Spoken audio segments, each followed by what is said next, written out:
Hello मित्रों, चलो आज तो महाकाली माताना दर्शन आया है पावागढ़।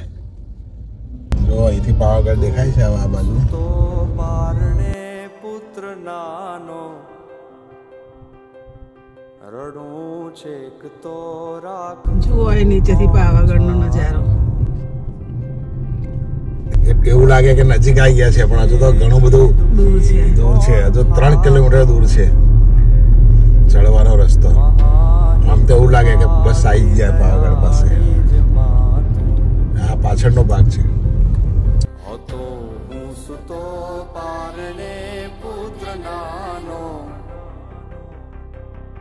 રડું છેક તો રાખતું કોણ જો ભાઈ આ મંદિર ઉપરથી નજારો છે, એટલો ધુમ્મસ છે। જો આ દેખાય છે હાલોલ, જે ધાર્મિકામાં દેખાય છે બધા, એ હાલોલ છે। મહાહેતવાળી દયાળી જ માતું તો પારણે પુત્ર નાનો રડું છેક તો રાખતું કોણ ચાલો મને દુઃખી કોણ થાતું મહાહેતવાળી દયાળી જ દર્શન કરી નીકળી બીજા થાય।